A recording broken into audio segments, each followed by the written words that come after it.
Assalamualaikum warahmatullahi wabarakatuh. Perkenalkan, nama saya Vena Nabila dengan NIM C1C022054. Di sini saya akan mempresentasikan tentang aspek keperlakuan pada audit internal. Video ini dibuat untuk memenuhi mata kuliah akuntansi keperlakuan dengan dosen pengampu Ibu Dr. Wira Lestari dan Bapak Dr. Wirmi Eka Putra SEMSI. Baiklah, untuk materi yang pertama yaitu pengertian audit internal. Audit internal adalah suatu aktivitas independen yang memberikan jaminan keyakinan serta konsultasi yang dirancang untuk memberikan nilai tambah dan meningkatkan kegiatan operasi organisasi. Audit internal membantu organisasi dalam usaha mencapai tujuannya dengan cara memberikan pendekatan disiplin yang sistematis untuk mengevaluasi dan meningkatkan keefisienan manajemen risiko, pengendalian dan proses pengaturan dan pengelolaan organisasi. Lalu berikutnya peran auditor internal. Peran auditor internal sangat unik karena auditor internal adalah agen yang memantau tindakan agen lain seperti manajemen, di mana keduanya dipekerjakan oleh pimpinan yang sama. Auditor internal memainkan peran penting dalam mengevaluasi efektivitas sistem pengendalian dan memberikan kontribusi untuk efektivitas organisasi yang sedang berlangsung.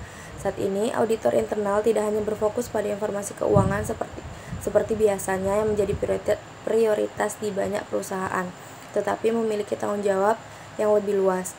Manajemen bergantung pada auditor internal tidak hanya dalam hal mengurangi biaya audit eksternal, tetapi juga untuk memberikan jaminan, keyakinan, dan kepercayaan bahwa pengendalian internal beroperasi secara efektif dan bahwa bisnis berjalan secara efisien.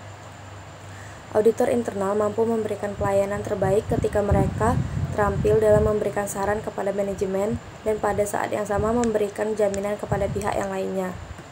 Lalu, program dan langkah kerja audit internal. Program audit adalah tindakan-tindakan dan langkah-langkah terperinci yang akan dilaksanakan dalam pemeriksaan. Selain sebagai petunjuk mengenai langkah-langkah yang harus dilaksanakan, program pemeriksaan juga merupakan alat pengendalian audit internal. Program disusun dengan manfaat sebagai berikut. Yang pertama, menetapkan pertanggungjawaban atau tanggung jawab untuk setiap prosedur pemeriksaan.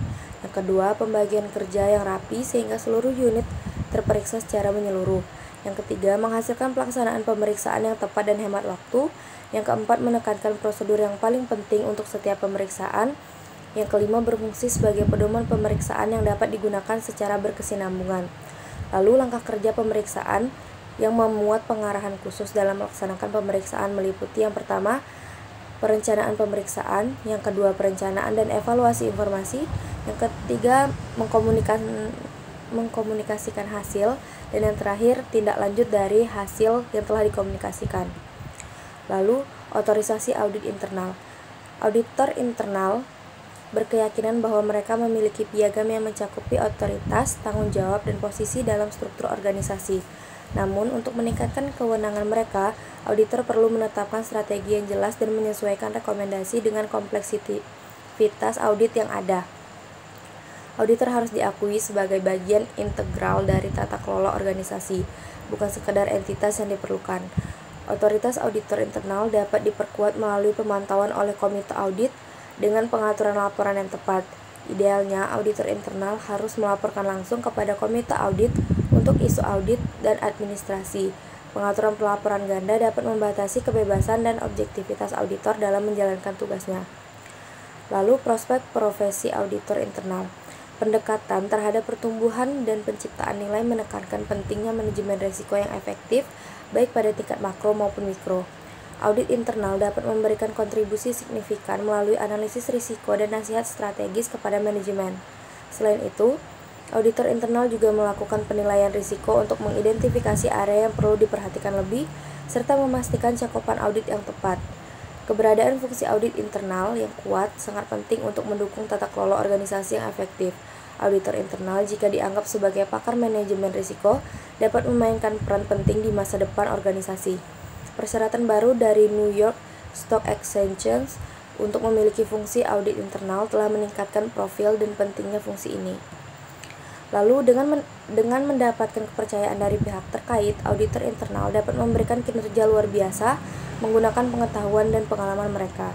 Minat perusahaan layanan profesional Big Four dalam praktik CEO Sourcing audit internal menunjukkan kesiapan profesi ini menghadapi dampak internasional yang signifikan.